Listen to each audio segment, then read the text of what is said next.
All right, here we go. We got a 1964 Chevelle. I'm in the process of putting some 2-inch drop coils.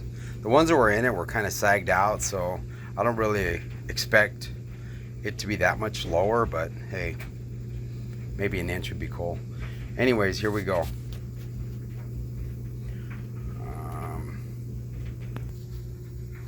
Okay, as you can see here, there's a slight indentation in this area.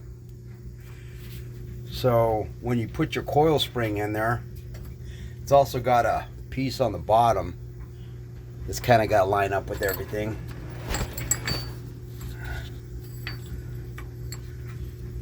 Let's see if you can do this with one hand.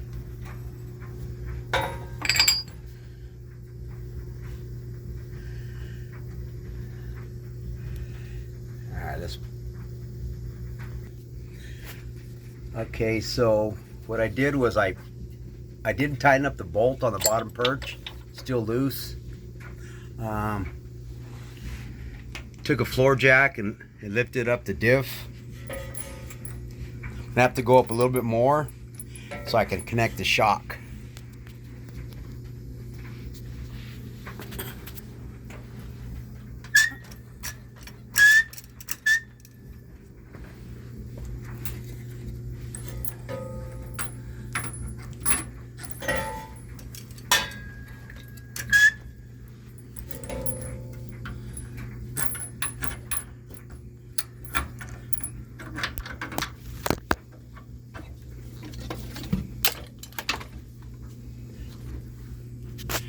Okay, I got the shock connected. Now I'm going to cinch down the bolt here. And there's one there. I don't know. There, you can see it right there. I'm going to torque that down.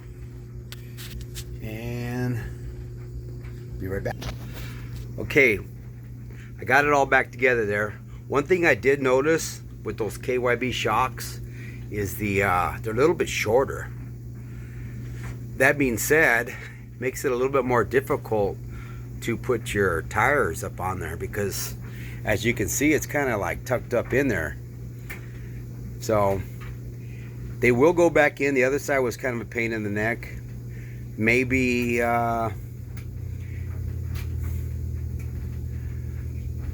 maybe if I lowered the other side down and maybe it would teeter-totter a little bit. But anyways, I'll go ahead and put the tire back in. I just want to point that out to you with those KYB shocks. You may want to, you know, if you got good shocks in them, you might just want to leave them in there. Those were like maybe an inch longer, but maybe since those things are pretty much blown out, it drops it down a lot further. It seemed like it dropped it down like 2 inches, but being as how the shocks are a little bit shorter, putting shorter springs in there, I didn't really, I don't really think there's not going to be a problem for me. But if you got like a big fat tire on there,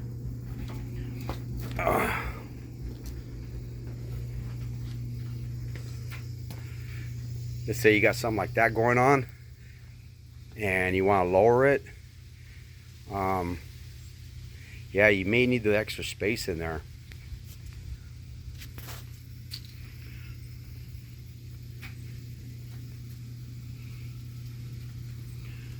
Alright, let me pause it. I'm going to put this thing back on the ground and see where we're at.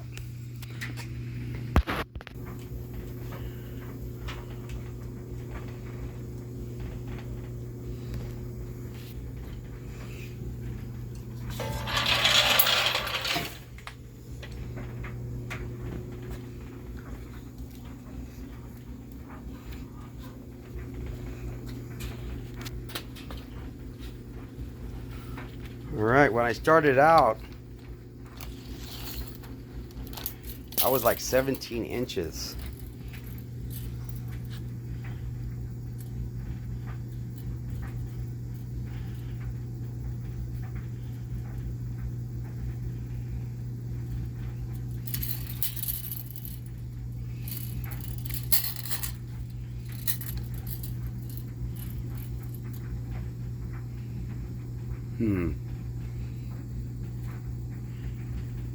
take that back. I think I was at 18 inches.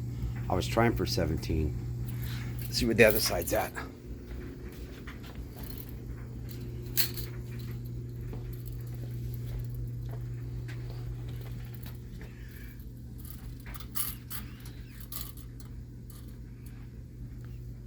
Yeah, well, they're both even. So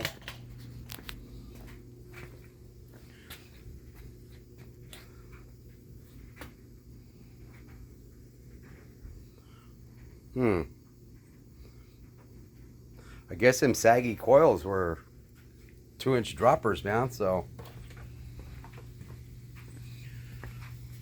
I did a 2-inch drop on the front, but I did a little bit different there. I didn't go with coils. I went with S10 drop spindles.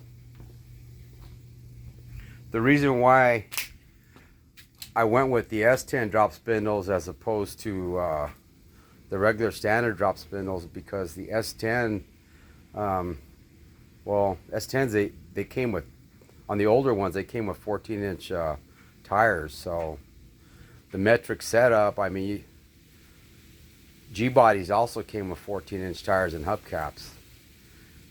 So again, I did go with a 2-inch drop in the front, and now I got a 2-inch drop in the back, which looks really good, except for I didn't get the extra inch I was looking for.